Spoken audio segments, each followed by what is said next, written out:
Saya menempatkan diri sebagai yang paling kecil, yang paling junior, jadi lebih banyak mau mendengar dan menyerap apa yang menjadi ilmu pengetahuan. Membuat fenomena dia yang paling eksis sekarang. Jadi nggak betul. Iya. Baguslah. Namun sebetulnya pasal 43 yang dikabulkan ini dinyatakan bertentangan dengan Undang-Undang Dasar. Ini sangat berkaitan erat dengan pasal 41, sehingga sangat logis Majelis Hakim Mahkamah Konstitusi untuk memeriksa, mengadili dan memutus pasal 41, sehingga mengubah dan juga bukan hanya memutus dan juga mengubah susunan norma, memberikan norma-norma baru pada pasal 41, yaitu thresholdnya dihapuskan dan memberikan threshold baru mengikuti pasal 41 terkait dengan norma syarat calon kepala daerah perseorangan atau independen.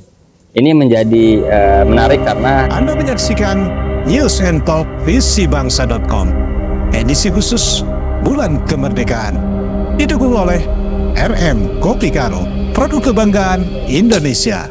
Pemirsa, berjumpa lagi dalam bincang spesial Jurnal Politik TV yang diberdayakan oleh visibangsa.com, media merdeka mencerahkan bangsa. Hari ini kita mendapatkan kabar rapat dengar pendapat RDP DPR dengan para penyelenggara pemilu dan pihak pemerintah sudah berlangsung, dan hasilnya ternyata PKPU sudah disahkan mengikuti atau sesuai dengan putusan MK nomor 60 tahun 2024. Sengaja kita hadirkan salah satu kuasa hukum yang mengajukan permohonan terkait putusan MK nomor 60 ini dengan Bang Haikal Firzuni. Dan seperti biasa kita ditemani juga oleh Prof. TB Masa Jafar, pakar ilmu politik dari Universitas Nasional, dan elit pimpinan partai politik non-parlemen dari Partai Umat. Beliau sebagai Wakil Ketua Majelis Suro, Dr. MS Kaban. Bang Haikal, hari ini kita dengar berita RDP memutuskan sudah sah apa yang Anda bersama teman-teman lakukan, permohonan ke Mahkamah Konstitusi. Apa komentar Bang Haikal nih? sebelumnya saya mengucapkan terima kasih banyak kepada Abah Hadi. Saya diundang untuk berbicara di sini. Saya merasa begitu terhormat karena pada hari ini diundang dan bisa berdiskusi, berbicara dan menyerap ilmu pengetahuan dari senior-senior semua, Senior, ya? living legend, legenda hidup yang dimiliki oleh bangsa ini. Sekali lagi terima kasih banyak Abah Hadi, Prof dan kakanda kita. Saya menempatkan diri sebagai yang paling kecil, yang paling junior, jadi lebih banyak mau mendengar dan menyerap apa yang menjadi ilmu pengetahuan. Tapi membuat fenomena Dia yang paling eksis sekarang. Jadi nggak betul. Iya. Baguslah. Dia yang paling eksis. Jadi kita mau dengar. Gitu kan. Jadi Bang Haikal, hasil RDP hari ini menurut Anda seperti apa ini? Saya mengambil posisi untuk mungkin bukan berbagi ilmu, tapi lebih kepada memberikan laporan aja kepada senior-senior. Mungkin izin sedikit, Abah, Kanda, dan Prof. Saya mencoba untuk membuat rekonstruksi bagaimana perjalanan permohonan perkara nomor 60 di Mahkamah Konstitusi, bahwa perkara tersebut merupakan permohonan dari para pemohon, yaitu Partai Gelora dan Partai Buruh. Kebetulan saya menjadi salah satu kuasa hukumnya. Saya mendampingi senior-senior di kantor. Adapun yang menjadi pokok pengujian konstitusionalitasnya adalah pada pasal 40 ayat 3 Undang-Undang Nomor 10 Tahun 2016, itu terkait dengan persyaratan calon kepala daerah. Yang mana pada pasal 40 ayat 1 undang-undang tersebut menyatakan bahwa pada pokoknya syarat calon kepala daerah itu ada dua syarat alternatif. Yang pertama adalah memiliki kursi sebanyak 20% di DPRD daerah tersebut, atau gabungan suara partai politik sebanyak 25%. Itu pasal 40 ayat 1. Pasal 40 ayat 3-nya menyatakan bahwa persyaratan calon kepala daerah itu hanya diperuntukkan bagi partai politik yang memiliki kursi di DPRD tersebut. Sehingga antara ayat 3 dengan ayat 1 ini saling bertentangan, saling kontradiksi. Adanya contradictio in terminis di dalam norma antara ayat 3 dengan ayat 1. Itulah yang menjadi dasar permohonan para pemohon, Partai Gelora dan Partai Buruh, yang mana kami sebagai kuasa hukumnya memberikan layanan hukum berupa pendampingan hukum di Mahkamah Konstitusi. Adapun yang menjadi batu ujinya adalah pada pasal 1 ayat 2 Undang-Undang Dasar 45, pasal 1 ayat 3, pasal 18 ayat 4, pasal 27 ayat 1, pasal 27 ayat 2, pasal 28D ayat 2, pasal 28D ayat 4. Itu yang menjadi batu ujinya bahwa pasal 40 ayat 3 itu diminta untuk dinyatakan bertentangan dengan Undang-Undang Dasar. Adapun yang menjadi dasar pikiran, landasan utama berpikir kenapa pasal 40 ayat 3 tersebut dimohonkan adalah bahwa selain satu pertentangan norma antara ayat 3 dengan ayat 1, yang kedua adalah bahwa ketika hanya partai politik yang hanya memiliki kursi di DPRD yang dapat mencalonkan calon kepala daerah, itu merupakan sebuah diskriminasi, merupakan sebuah ketidakadilan dan menimbulkan ketidakpastian hukum. Bahwa sekecil-kecilnya partai politik memiliki persentase suara sah di daerah tersebut, maka tidak boleh ada satupun kekuasaan yang membatasi partai politik tersebut mewakili aspirasi dari para pemilihnya. Jadi jangan sampai demokrasi kita dibaca dan dimaknai sebagai tirani mayoritas, sehingga yang menjadi berkembang kemudian adalah bahwa demokrasi kita akan semakin kebablasan dan tidak berorientasi pada keadilan, bahwa seakan-akan mayoritas dari suara sah itu merupakan kebenaran hakiki, padahal tidak juga. Dan itu yang menjadi landasan mengapa seharusnya dibuka seluas-luasnya kepada partai politik untuk mencalonkan calon kepala daerah, sehingga 40 ayat 3 harus dinyatakan bertentangan dengan Undang-Undang Dasar. Dalam perjalanan pemeriksaan di Mahkamah Konstitusi, kami memohon untuk meminta speedy trial, di mana speedy trial ini mekanisme yang tidak biasa, di mana tidak memanggil pihak pemerintah dan DPR selaku pembentuk undang-undang. Mengapa demikian?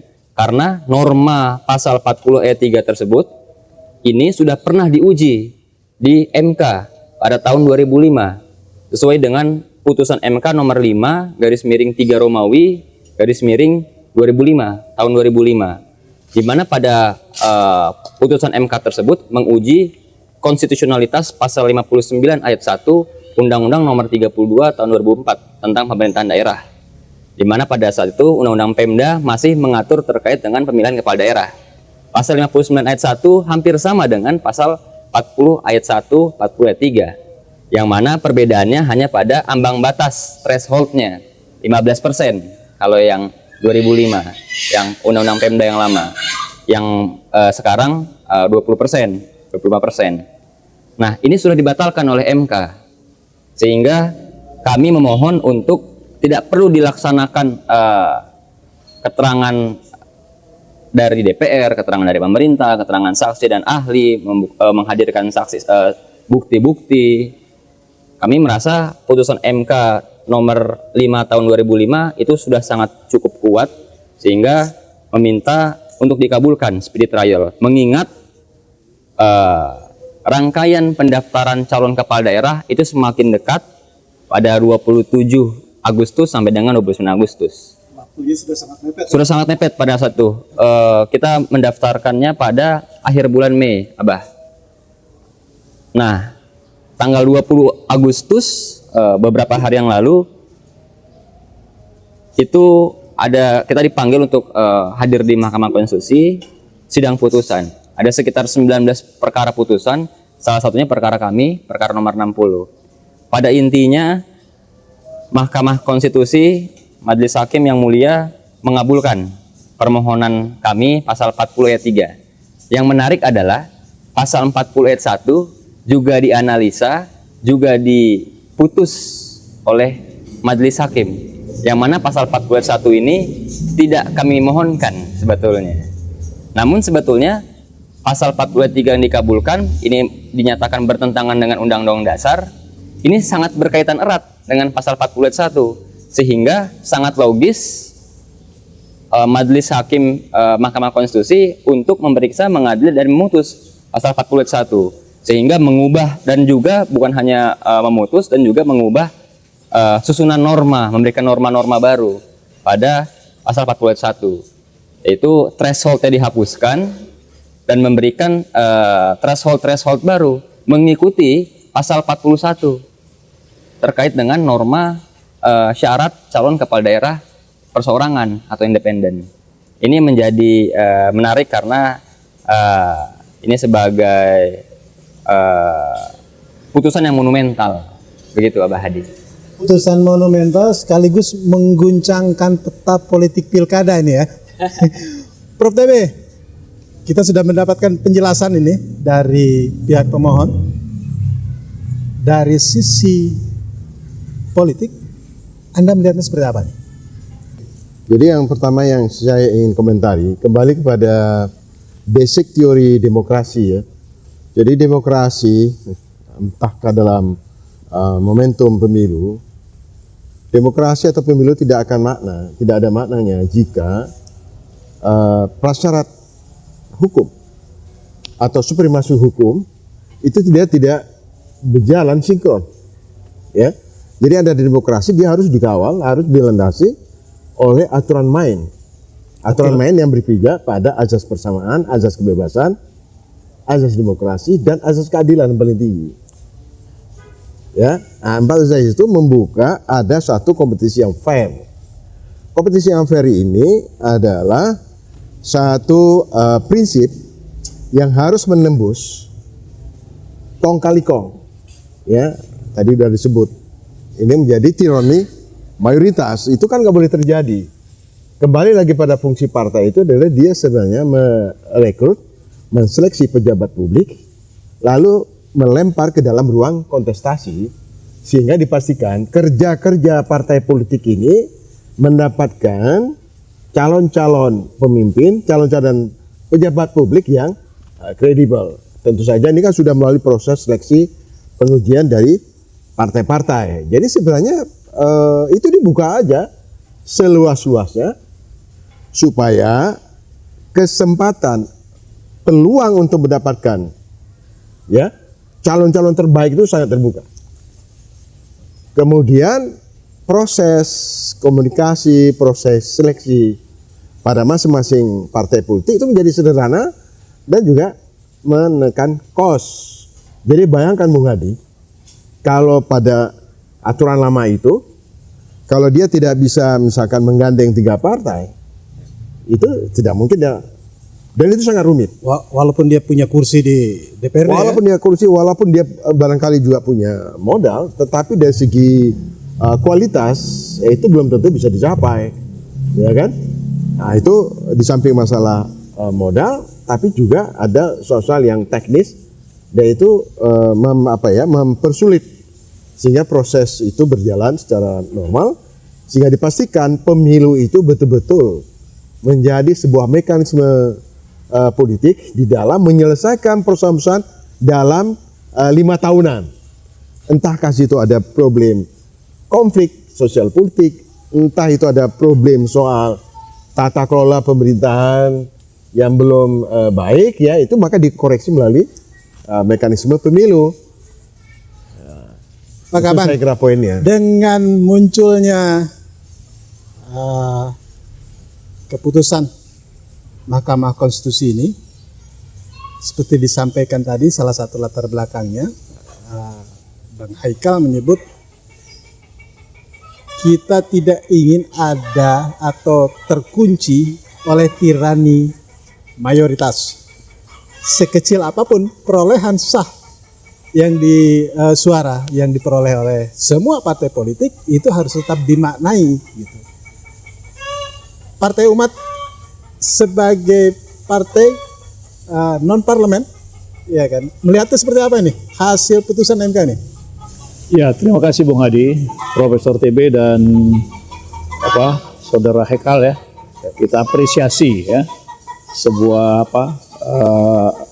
tokoh muda yang begitu jernih melihat persoalan ya. Jadi jernih melihat masalah dan kemudian juga mengajukan persoalan itu kepada institusi yang memang memiliki otoritas ya, memiliki otoritas sebagaimana yang diamanatkan oleh Undang Dasar 45 ya, bagaimana peran dan fungsi Mahkamah Konstitusi itu.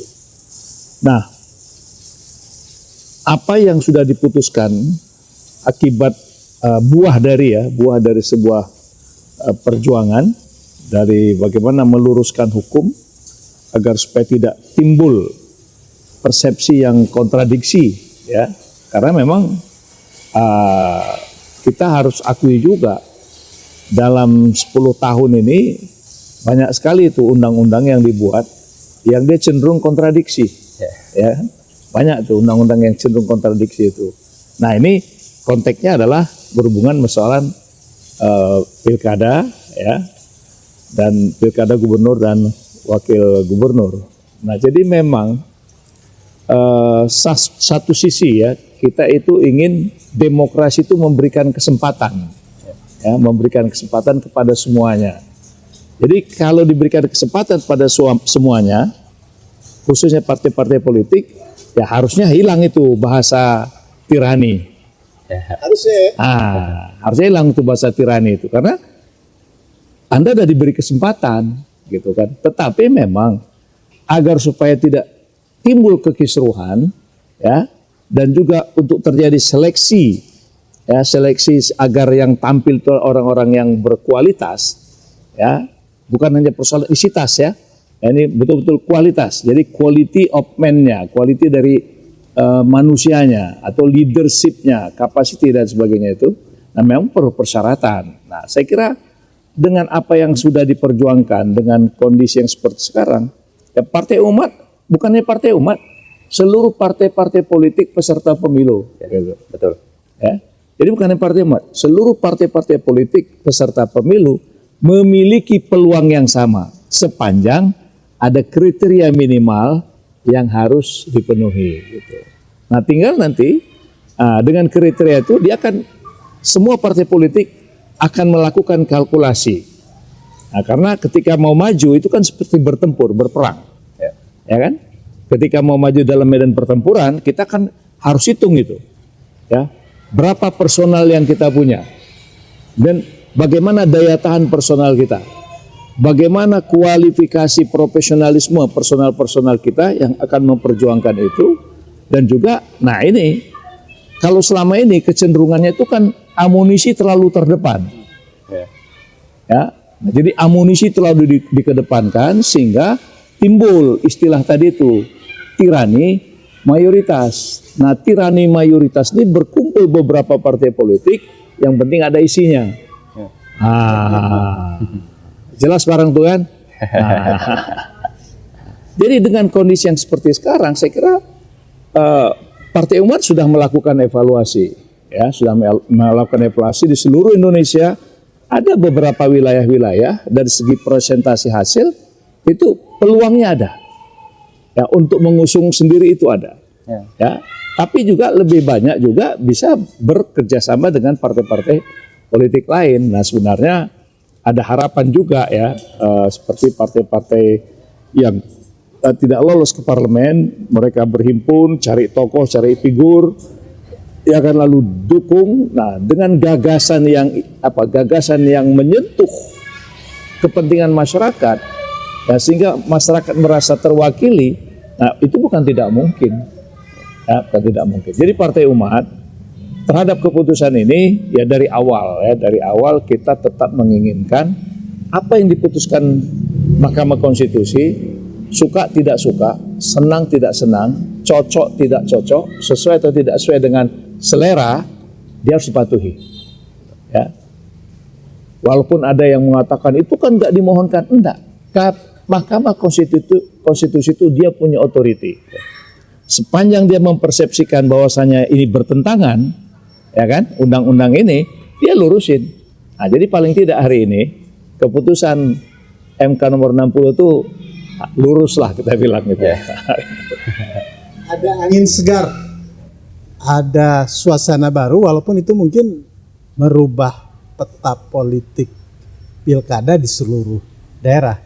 Itulah dinamika demokrasi yang saya katakan tadi, suka tidak suka. Ya. Jadi bahasa tirani mayoritas itu memang harus dikubur. Jadi semuanya harus diberikan kesempatan. Yang menentukan adalah rakyat, kedaulatan rakyat. Saya kira ada beberapa negara kok. Ada beberapa negara yang mereka melakukan pemilu serentak, ya, memilih presiden, memilih partai-partai politik siapa jadi gubernur, wali kota dan sebagainya, serentak. Mau persentasenya berapa persen, yang jelas asal dia mayoritas dipilih, udah selesai. Bang Haikal, dari yang Anda mohonkan itu bisa jadi seperti yang disampaikan terakhir oleh Pak Kaban tadi, ya kan?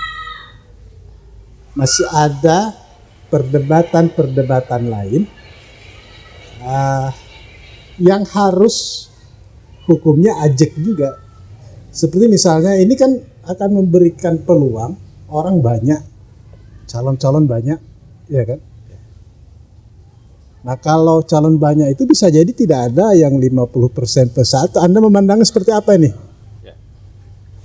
Jadi memang mungkin sedikit saya tambahkan sebelumnya, Abah, terkait dengan ada perdebatan putusan MK tersebut karena memang tidak dimohonkan, tapi ada keluar putusannya. Memang Mahkamah Konstitusi memiliki kewenangan tersebut. Justru Mahkamah Konstitusi ketika membatalkan pasal 40 ayat 3, ada kekosongan hukum di situ. Supaya nggak ada kekosongan hukum, pasal 40 ayat 1-nya diterjemahkan. Jadi itu nggak menjadi problem konstitusionalitas. Itu hal yang logis saja ya? Itu sangat logis ketika pasal 40 ayat 3-nya dibatalkan dan ada kekosongan hukum, supaya nggak ada kekosongan hukum ditambal nih dengan norma yang disusun oleh Majelis Hakim. Tidak menjadi bagian yang dimohonkan ya? Meskipun tidak menjadi bagian yang dimohonkan, tapi berkaitan erat dengan pasal dengan ayat 1. Karena hal tersebut masih satu bagian, satu kesatuan secara utuh. Ada pasal 40. Ada pasal 40 ada 5 ayat.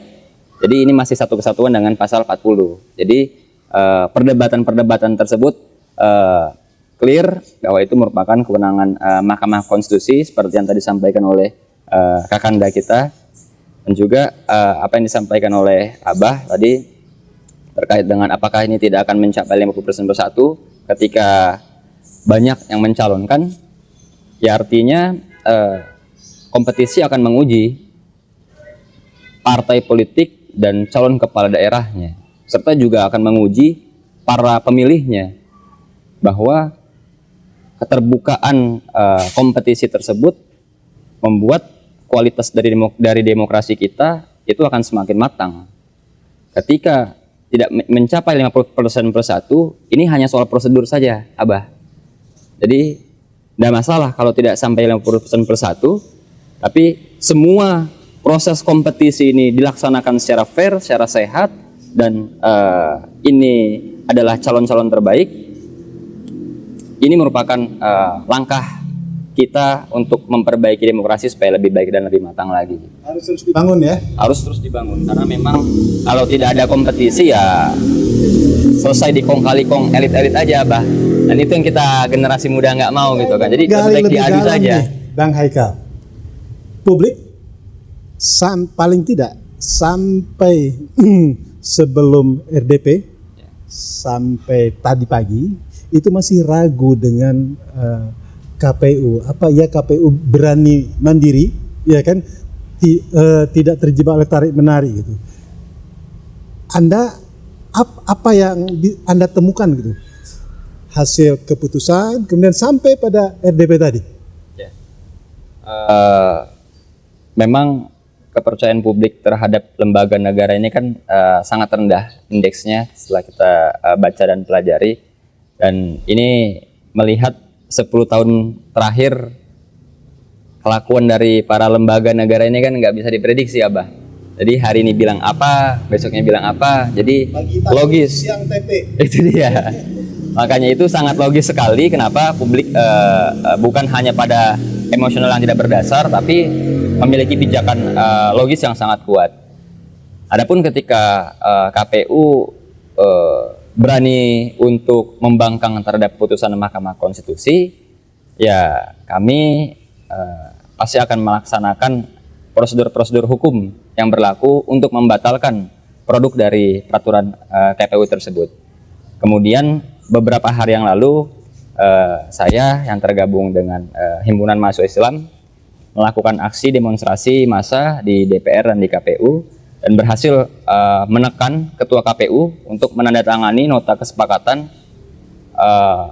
peraturan KPU yang baru akan mengikuti putusan MK nomor 60 dan nomor 70, dan tidak akan meloloskan calon kepala daerah yang tidak sesuai dengan persyaratan putusan MK nomor 60 dan MK nomor 70. Apabila poin-poin dalam nota kesepakatan ini tidak dilaksanakan oleh KPU RI, maka Ketua KPU RI dan seluruh komisioner KPU RI akan mengundurkan diri dari jabatannya dan bersedia diproses secara hukum yang berlaku. Nota kesepakatan itu ditandatangani? Ditandatangani oleh para pimpinan KPU ya? Ketua KPU dan PBHMI. Itu yang akan menjadi dokumen bukti kami ketika KPU berani-berani mengkhianati konstitusi, berani-berani mengkhianati rakyat Indonesia. Itu kami akan lakukan itu. Dan bahkan Anda sudah menyiapkan jurus lain untuk mengawal putusan yang konstitusional ini jika ternyata menyimpang, jika ternyata pelanggaran ya. Dan kita sudah siapkan jurus lain, dan makanya hari ini saya hadir untuk menambah jurus-jurus dari senior-senior semua. Secara kebetulan Pak Kaban, Anda juga berlatar belakang HMI, begitu juga Prof. TB. Ini nampaknya kali ini di tengah kegoncangan secara nasional, peta politik secara nasional, ini HMI tampil mengesankan mulai dari jihad konstitusi kemudian sampai terakhir menekan KPU. Apa komentar Pak Kaban ini? Gini Bung Adi, apa yang dilakukan oleh pejuang-pejuang nih ya, aktivis-aktivis ini yang dia kan posisinya sebagai lawyer ya. Nah, saya kira apa yang disampaikan, disuarakan itu memang menyangkut esensi kita bernegara. Jadi esensi kita bernegara itu adalah bukan kekuasaan, tapi adalah hukum, gitu. Jadi kalau bangsa ini mau bermartabat, ya negara ini mau bermartabat, keadilan itu mau dirasakan masyarakat, maka hukum inilah yang harus betul-betul secara konsisten. Nah, jadi saya kira kita ya ketika kita mahasiswa ya, kita sudah di frame ya, negara ini adalah negara hukum. Gitu. Jadi siapa yang mempermainkan hukum pasti menimbulkan kekisruhan. Gitu ya. Jadi siapa yang dia memperjualbelikan hukum, dia akan terlibas oleh kebenaran. Itu saya kira frame yang dibangun sejak kita ketika menjadi orang yang aktif di kampus. Nah, jadi apa yang ditempuh oleh saudara-saudara kita yang kaum muda ini, saya kira itu melanjutkan. Inilah, jadi artinya cikal bakal negara itu untuk menjadi negara hukum yang konsisten. Nah, sudah mulai ada aktivis-aktivisnya. Nah, tapi tetap ya, karena kekuasaan itu kan cenderung menyimpang, ya, cenderung menyimpang. Apa kata siapa itu? Yang memang power tend to corrupt. Ya, memang begitu. Manusia itu sangat gampang tergoda ketika dia berada di dalam kekuasaan itu. Ya, dia misalnya ingin mempertahankan kekuasaan, ya kan? atau dia ingin menambah memperluas otoritasnya. Jadi itu dimainkan dari situ gitu kan. Tapi dengan apa yang terjadi sekarang ini, keputusan Mahkamah Konstitusi ini meluruskan. Nah, ini mulai meluruskan. Jadi seluruh aktivis kampus guru besar jangan lengah. Ya, jangan lengah. Masih tetap Kawal harus dikawal, terus. Ya, kawal terus. Jadi ini pengawalan ini bukan hanya sampai berakhirnya kepemimpinan Joko Widodo, tapi ketika PS 08 pun menjadi presiden, maka hukum ini harus menjadi panglima. Itu yang kita harapkan. Baik, Pak Kaban. Prof, Anda sebagai alumni HMI, ini kan langkah anak-anak muda, anak-anak HMI zaman sekarang ini patut juga lah diberi apresiasi. Menurut Anda gimana? Ya, saya kira sangat bagus sekali ya. Kan doktrinnya itu kan pada prinsip kebenaran, keadilan, ada juga prinsip berdemokrasi, ya kan, dan prinsip-prinsip lain, termasuk juga tanggung jawab karena secara spiritual itu sebuah pertanggungjawaban baik vertikal maupun horizontal. Nah, apa yang dilakukan oleh Haikal itu merupakan mengejawatakan nilai-nilai yang pernah menjadi doktrin perjuangan HMI ya. Nah, jadi di sini terlihat sekali, jadi rasionalitas demokrasi itu bisa dikoreksi oleh hukum. Begitu juga ketika demokrasi ini tidak rasional, ya, demokrasi itu juga punya logikanya. Kalau dia bertentangan dengan hukum atau sebaliknya, ya, maka dua arus ini ada yang perlu dikoreksi. Selama ini hukum itu menjadi alat kekuasaan, maka implikasinya kita lihat, ya kan? Nah, yang ideal itu adalah bagaimana menumbuhkan suatu demokrasi yang berkualitas, ada kompetensi, ada kebebasan, ada keadilan, sehingga representasi itu betul-betul bisa menyelesaikan pada konflik-konflik yang terjadi di dalam masyarakat. Kalau demokrasi tidak menemukan logikanya, hukum juga tidak menemukan logikanya, maka distorsi yang terjadi. Jadi distorsi demokrasi ini luar biasa. Demikian juga distorsi hukum. Idealnya adalah antara sistem hukum dan sistem demokrasi itu saling menjahit, saling memperkuat, baru kita bisa menemukan kualitas demokrasi, kan begitu? Itu Baik, esensinya. Prof TV, Pak Kaban. Jadi luar biasa ini. Orang muda sudah mampu berbicara pada level yang sangat fundamental. Kita berikan apresiasi pada anak-anak muda yang luar biasa ini, mampu mengawal demokrasi kita, mampu menegakkan hukum yang profesional. Mudah-mudahan anak-anak muda ini bisa terus berjuang, terus bertahan untuk mengawal demokrasi kita, menegakkan sistem hukum kita. Terima kasih Bang Haikal, Terima kasih. Pak Kaban, Pak TB. Pemirsa, nantikan bincang-bincang menarik seputar perkembangan politik di tanah air hanya di Jurnal Politik TV yang diberdayakan oleh visibangsa.com. Billahi taufiq wal hidayah. Wassalamualaikum warahmatullahi wabarakatuh. Merdeka! Allahu Akbar. Allahu Akbar. Anda menyaksikan News and Talk visibangsa.com, edisi khusus Bulan Kemerdekaan, didukung oleh RM Kopi Karo, produk kebanggaan Indonesia.